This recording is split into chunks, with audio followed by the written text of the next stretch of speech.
Hello there. Well, I'm continuing on my travels across Europe, and I find myself now in Nottingham, England, and I'm with Brett Griffin-Young. Hi.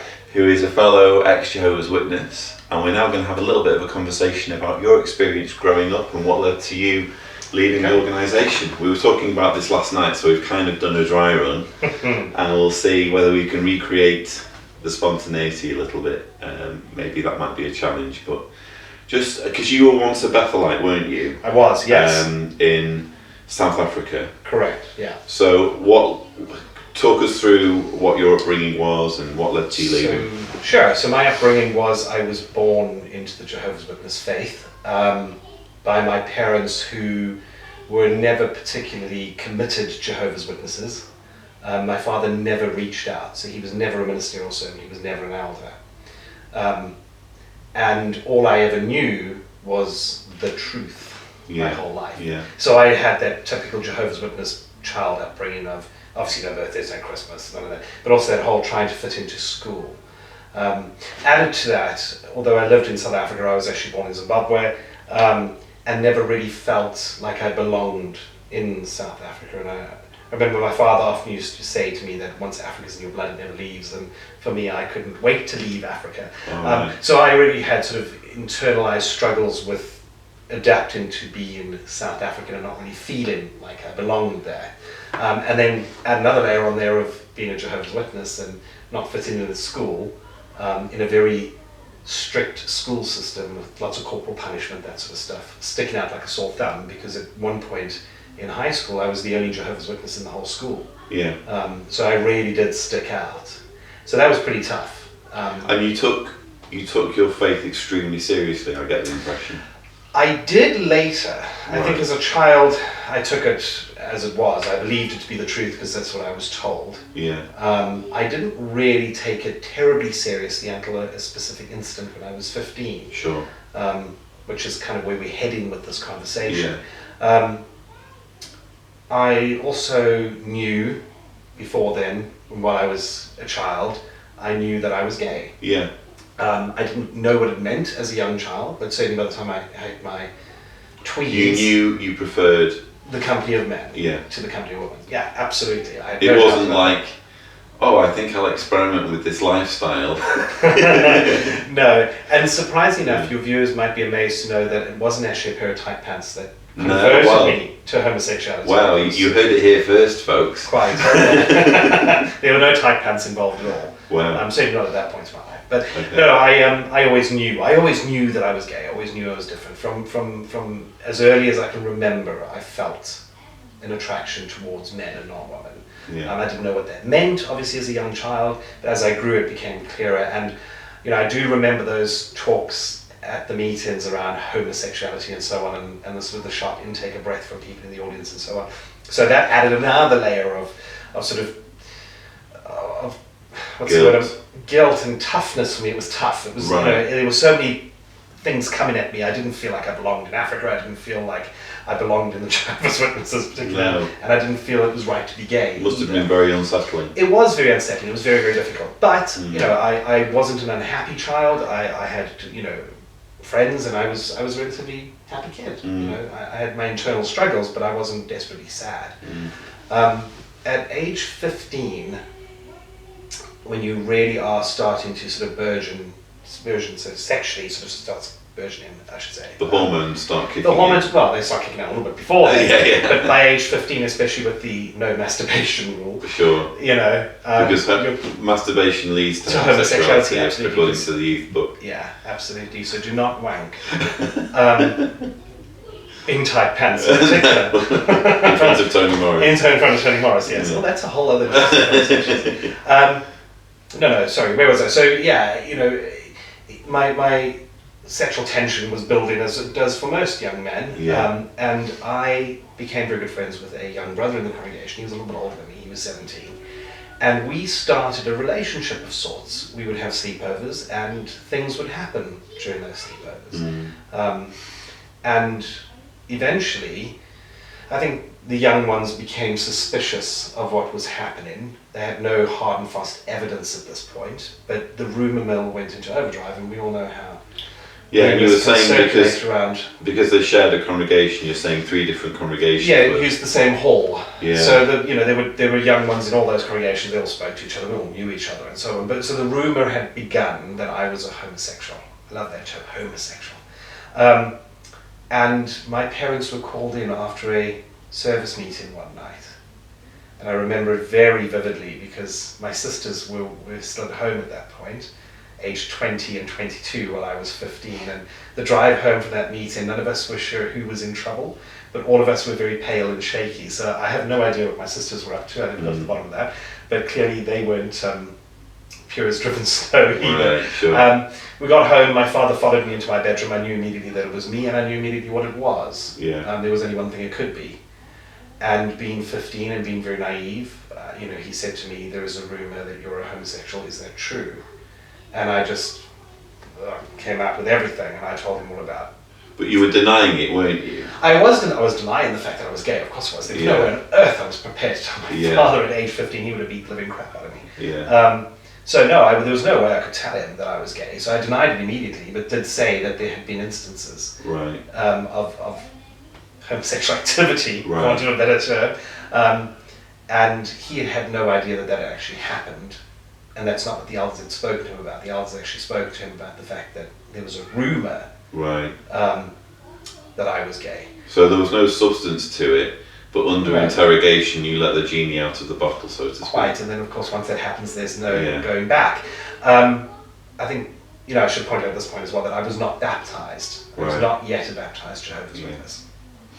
My father left the bedroom. I stayed in my room for the rest of the night, and the next day I got the phone call from the elders. He had clearly phoned the elders that night and explained what I told him, and a committee case was brought against me. So there was a full investigation. And at age 15, that was really terrifying. I mean, I sat in those meetings with my father, and there were many. It wasn't just one or two. There was a good few, because what they did was they brought in every single young brother under the age of 18 from all 3 congregations, one at a time, to sit down opposite myself and my father. Like an identity parade. Pretty much. And, the shame that I felt, the real shame, my father sat there quietly crying with his head in his hands while I answered these questions, and while they were asked questions about me. So they were asked things like, have I ever made advances on them? So whether there was any real evidence there or not, they were bringing these young kids in, and so they all knew what I was. Process of elimination. Isn't it just? Yeah, quite. What was very interesting though was the only one who never actually came into any of those meetings was the young brother that this had happened with. Right. And you might be shocked to discover that his dad was an elder. Oh, right, that's interesting. Isn't it just? So his father was an elder, and he was older than me. I'm sure he received just as rigorous as interrogation as you did, though, and sanctions. I have my doubts on that one. I have my doubts on that. Anyway, long story short, I went through this committee series of meetings with these elders, and the decision was taken that I would be publicly reproved because there was sufficient people aware of. Even though you weren't baptised? Even though I wasn't baptised. So I was officially publicly reproved as an unbaptised publisher. Right. I believe something changed after that, or was during that process, where they no longer did that. I was probably one of the last to be an unbaptised person, to be publicly reproved. I was then called by the elders individually to come and have a conversation with them, and it was a real good cop, bad cop sort of situation. So we had a really caring, loving elder, and a real idiot. Yeah, one of the better idiot. Yeah, real idiot. And the real idiot was the one that called me in first, and I sat down with him alone in a room, where he then started asking me questions around exactly what had happened sexually. We had covered this off already in the committee case, but he clearly wanted to know a bit more. And what I found really fascinating in reading some of the stories from the people who were sexually abused within the Jehovah's Witness organization report a similar thing. When they were asked questions by the elders, they felt that the elders were actually getting off on this. Right. And I had a distinct impression, even at that age, that he was getting off on this. Right. He was shifting in his seat, and he was sort of fumbling with his crotch every now and then. He was clearly aroused in some way. And you said he was mentioning things that you hadn't even heard of. Absolutely. So he was asking me whether I'd done things sexually that Yeah. I had no idea You could were do. done. Yeah. At age 15, I was relatively naive as Yeah. to what happened in the bedroom. And I was sitting there sort of thinking, well, you can do that. Yeah. that's Yeah. interesting. I'll remember that one. Yeah. But it was, it was a very awkward. It was very horrible- invasive, It was incredibly invasive. Yeah. My mother sat in the car outside. I would never have wanted my mother in the room. I'd had my father in the room through the whole process. And that in itself was enough of a difficult situation for me. It was horrible, it really was. I remember when the decision was made to publicly reprove me at the last meeting, we sat on the drive of our house and my father wouldn't unlock the car until I swore to him that I was not a homosexual and that I swore to him that it would never happen again. He was very, very ashamed. He was so ashamed of me and my behavior, and he said that to me, made that very clear to me. And it was a very hard time for me, and I remember going on antidepressant medication, and also feeling suicidal on several occasions during the process where I really did think perhaps to save my parents the shame of what I brought upon them, that might be an answer. As far as I was aware, I was dead at Armageddon anyway for doing what I'd done, so what the hell, I may as well just save them the shame. And that's how I felt at age 15. Right. And like I said to you last night, that's not me trying to sound dramatic or try and, elicit some form of sympathy. That is the reality of the situation. That is how I felt at the time. So the announcement was made in the Kingdom Hall, and I thought, that's not too terrible. And I was told that that same announcement would be made in all three congregations. Right.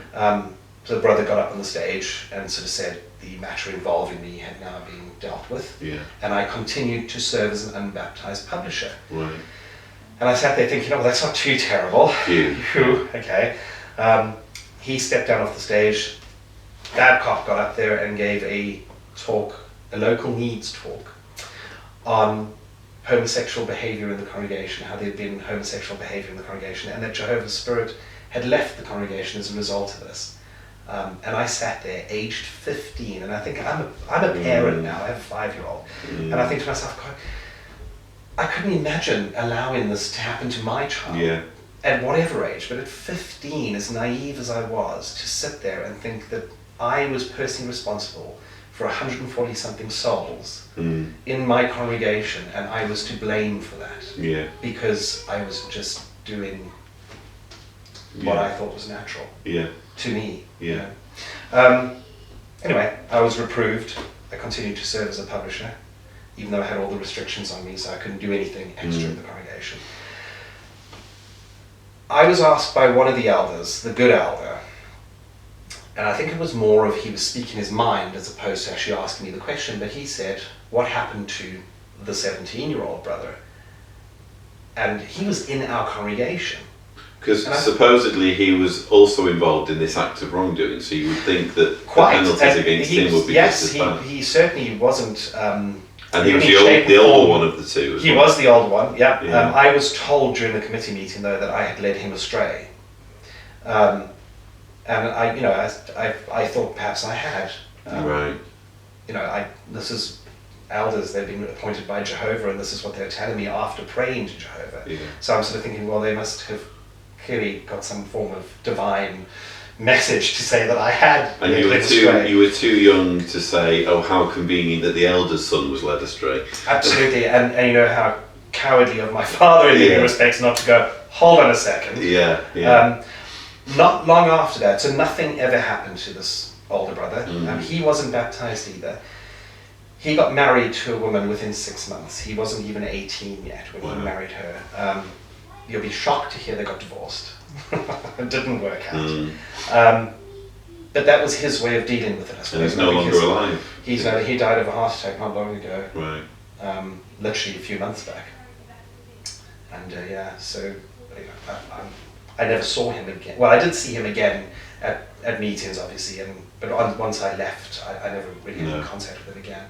I often thought of him in a sort of fond way, in the sense of, in many respects, that was my first true love. I think there was definitely there was something there between the two of us, for sure. And on reflection, I feel irritated that I took the full force of the fury of the Jehovah's Witnesses for it, because actually he wasn't misled by me at all. It was a very equal footing, yet he walked away scot-free.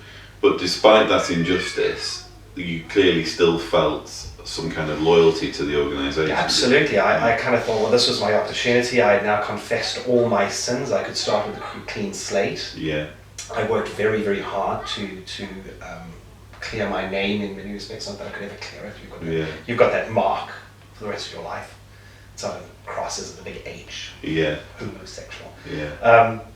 And I worked very, very hard within the Kingdom Hall, and I worked very hard in the field service, because that was the only avenue I had at this point, was to sort of was through field service. So I was putting in pioneer hours. I dropped out of school, and I put in pioneer hours, but not as a pioneer. Right. Eventually got myself baptized. It must have been about a year later, because you have that, you're marked for a year, basically.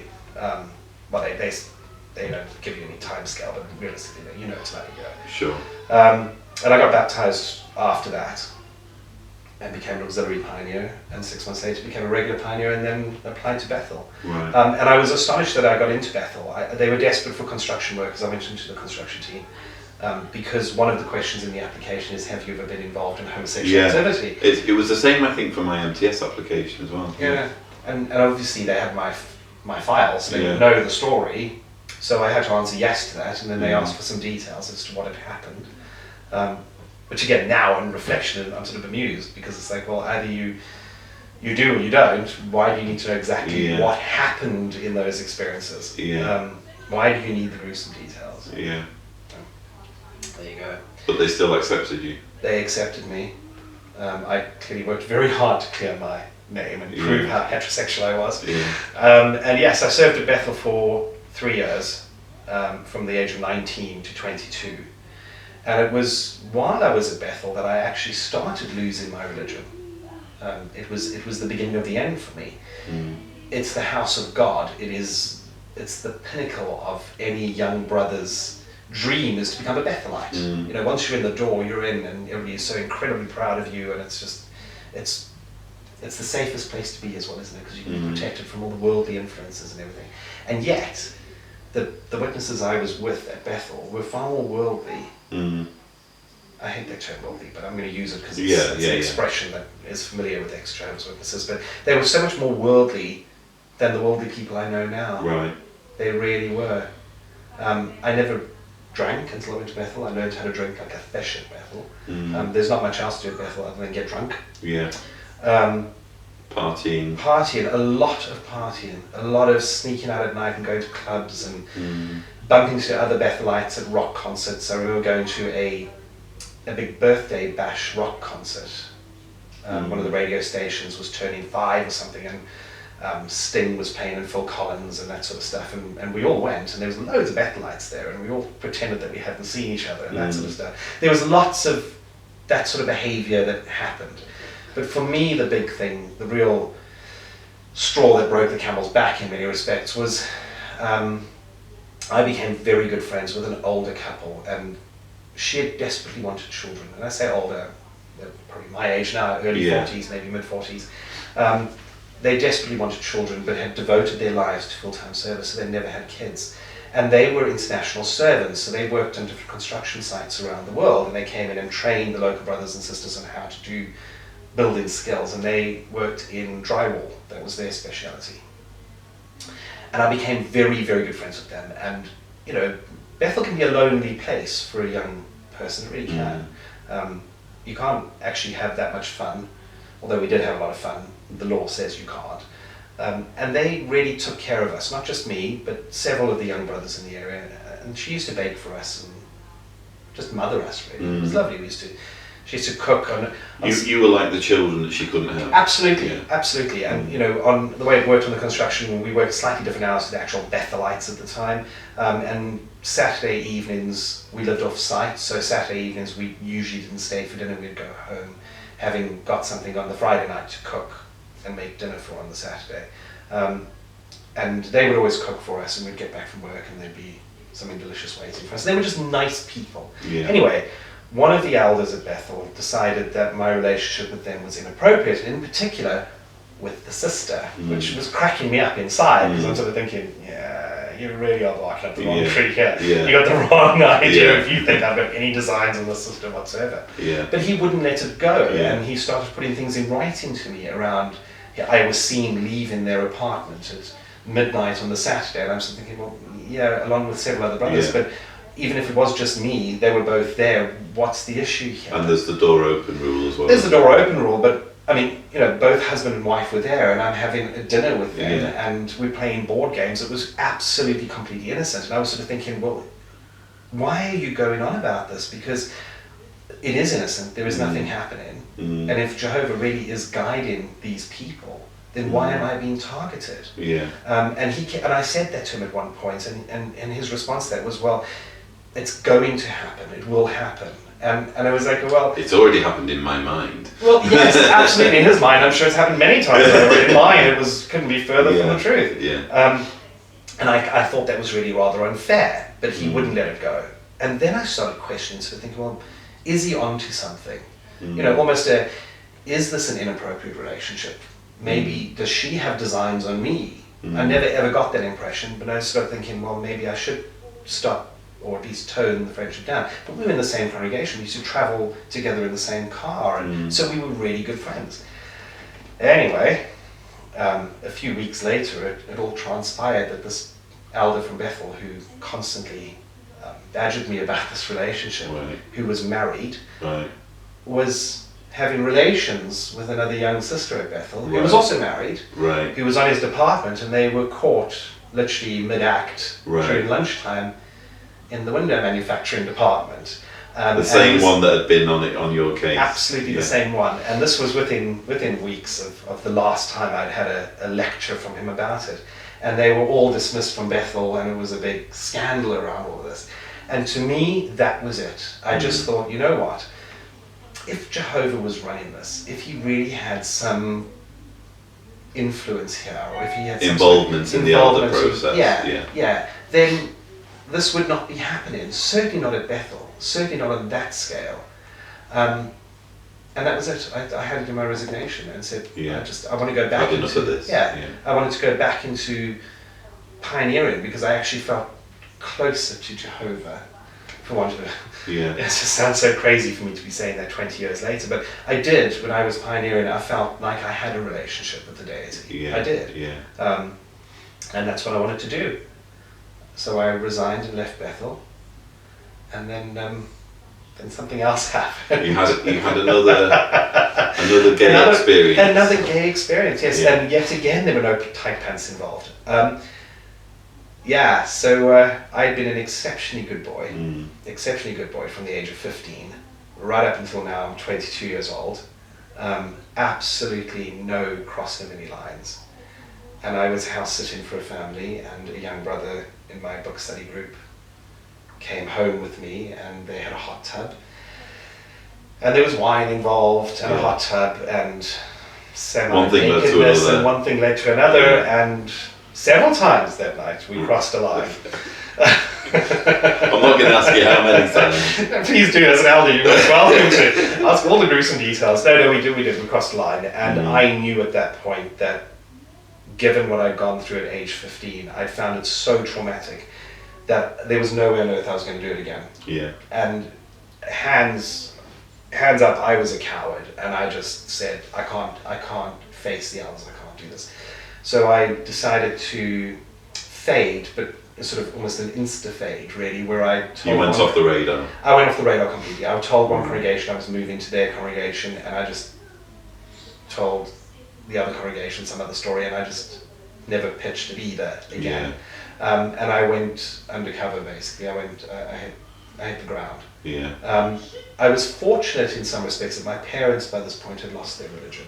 Although I think my mother was still a believer till the day she died. She stopped attending meetings, and she became a lot more liberal in her thinking, shall I say. But as far as going to the meetings and being a Jehovah's Witness were concerned, I was lucky enough that my parents had stopped, and I could I went back home, and they had moved away from the city that we were from, Johannesburg. They had moved down to the coast, so it was easy enough for me to basically vanish. I saved my money, I came to England, and fell in love with England. It felt like my home from the moment I arrived back in 1995. And that was it. I packed up and left and moved countries. So as far as I'm aware, I was never actually disfellowshipped. I have heard that I've been disfellowshipped. And I was saying this to you last night, part of me wishes I could spectacularly resign, tell be them more to shut it. decisive with it. Yeah, to really do a Yeah. I'm done. You know, I guess if there's any gay current Jehovah's Witnesses watching this, or ex-Jehovah's Witnesses who recently come out, you know, my life has turned out so much for the better. What I found interesting when we were talking about this last night was that takes us up to 1995, 20 years ago. Yeah. But you told me that from 1995 to 2001, you still thought you were going to die at Armageddon. Absolutely. So I still had that feeling of it was the truth. I still believed it was the truth. It just was not. I was not good enough to ever be a member of the truth. I met who is now my husband in 2000, and 2001 for me was the turning point, because I was actually in a very happy relationship. I'd met somebody that I genuinely felt that I wanted to spend the rest of my life with, and here we are 14 years later, and we are still together, and 2 children. But September 11th happened, and I remember sitting on the sofa watching it unfold live on TV, shaking like a leaf, thinking this is it, this is the start of Armageddon. Yeah. And I forced myself into I shocked myself really into, why am I still thinking like this? Yeah. There is absolutely no evidence whatsoever that Armageddon is ever going to happen. And I'd already started questioning the Bible, but I was always a little nervous of going there, because I was always in the back of my mind, it was the unforgivable sin to challenge the Bible in any way. Yeah. September 11th happened, and I thought, this is ridiculous. I've got to stop feeling this way. And that was when I thought I need to either get professional help in some way, or I need to start doing some research and do it myself, really, to clear my own head, which is what I chose to do. And I got a copy of Crisis of Conscience, and I read that. I read several Richard Dawkins books as well. And I had my aha moment, that real sort of like it is all bullshit. I can get on with my life. I'm not going to die at the hands of some deity for just being who I am. You know, we had this discussion last night about why people, not quite a discussion, we spoke briefly about why people are gay, and you know, I don't know the answer to that. I don't know if it's a genetic thing, I don't know if it's something that happens in the womb. But it's very certainly not a decision. It is not a decision. Because I was mentioning I grew up with someone who was later disfellowshipped for being gay as a Jehovah's Witness. Yeah. And thinking back, I knew he was gay even when we were kids together. Yeah. But it's something where you put it to the back of your mind and you think, well, he probably is, but he shouldn't be, and therefore I'm not going to assume he is. So it's like cognitive dissonance. You make this conscious decision to not think about the fact that he's gay. Yeah. But so 2001, you wake up, and looking back at the years since then, do you have any regrets about? Absolutely none. Absolutely none. It was the best thing I could possibly do. Yeah. And you know, and I think my relationship with my husband was even better after that, because I kind of just embraced, okay, this is actually fine.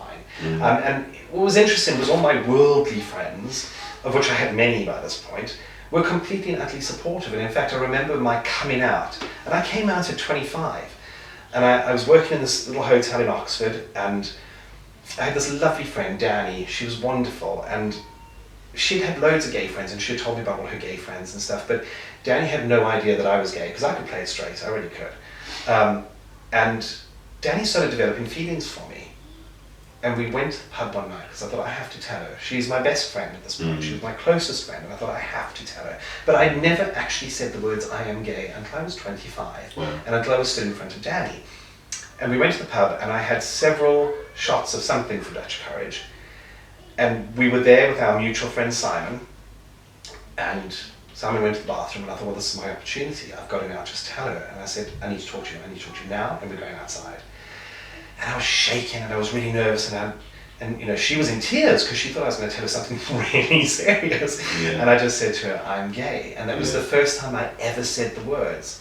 And as soon as I said them, I sort of had this moment of, okay, the world didn't end, but I never actually said the words out loud to anybody. I'd always known, but I'd never said them. She slapped me because she thought I was going to tell her I was dying or something. And she was like, why don't you tell me sooner, sort of thing. I said, I went through the whole, I was never ready until tonight. I just felt I had to do it and so on. And once I'd done that, I found it easier to tell people. It became more and more, or it became, I should say more, it was less of an issue for me to actually say the words. So for me, there's been sort of key moments in my life where I've turned a corner, really. And I think 2001 was a massive one for me, where I just thought, no, I've got to stop thinking like this. Got to stop. In terms of misconceptions, what are the most common misconceptions about gay people among Jehovah's Witnesses that you'd like to squash? That prayer can help. Right. You can't pray the gay away. That should be a t-shirt slogan, shouldn't it? You really can't pray the gay away. It just doesn't work. And no amount of masturbation for heterosexual brothers is going to turn them gay. Right. So please feel free to masturbate as much as you want, because it's not going to affect your sexuality in any shape or form. Okay. Misconceptions, there are many. I've been out of the organisation for so long that I would probably not recognise it as the same organisation that I was in. But certainly... So there is no link between tight pants and homosexuals? Tony Morris clearly has the link, and I'd imagine it's a bit like the Book of Mormon, isn't it? They've got the golden plates, but they're not going to share the secret, are they? He's probably got some evidence somewhere, but he couldn't possibly share that with us mere mortals. If you are in any way feeling that you might be gay or even bisexual, I mean, I've met a lot of bisexual people in my time who may not act on their feelings, but certainly have that attraction to the same gender as well as the opposite gender. To not feel that it's anything to be concerned about or that it's wrong in any way. I don't believe that it is wrong. It is who we are and it's what we are, and just embrace it and don't feel ashamed or concerned about it. And if there's any, let's say there's a young JW watching this, and maybe he's gay or maybe she's lesbian, and they're battling with this, oh no, Jehovah's going to destroy me, and I'm damned if I do and I'm damned if I don't, and they're still inside the religion and feeling as though they've got to live a lie. What would be your message to them? My message would be to be safe, number one. So if you have to live that lie to until you're in a position to not live the lie, then do that. I did that, I had to do that, and I know of many others who had to do that. Keep yourself safe first and foremost, because the last thing I would want is to sort of say, oh no, please come out, it's all wonderful. Right. It has been stressful for you. Yeah, and not only that, everybody has different circumstances. I would hate to sort of recommend you do that and your parents kick you out on the street, and I've heard of that happening many times. So be safe and pick your time, but be aware that there is nothing wrong with you, and that you can have a successful, happy life. You really, really can. Yeah, and that's one thing I've noticed. I mean, I've only been staying here for less than a day, but I can really see a genuine, joy in this family. There's you and there's Matthew and there's your two kids, one of whom is adopted, the other is surrogate. But there's a real kind of joy in this household, and it's so nice hearing your story of you being so tortured to begin with, to see so much bliss at the moment. Yeah, and that is my message to anybody who may be watching this, who is in the early stages of feeling so tortured by everything, that it gets better. There was a campaign in the UK that Stonewall ran, which was it gets better campaign, and it does get better. It's hell to start with, and I'm not going to lie, it is hell. Especially if you're in a cult and you're being told that you're going to die for who you are. It's horrible. Every time there's a talk about who you are, you feel it like a knife through you, that yes, that is me, that is me they're talking about. And that is hard, but it gets better. Yeah.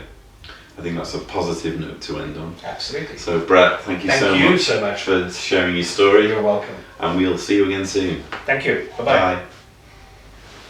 Bye.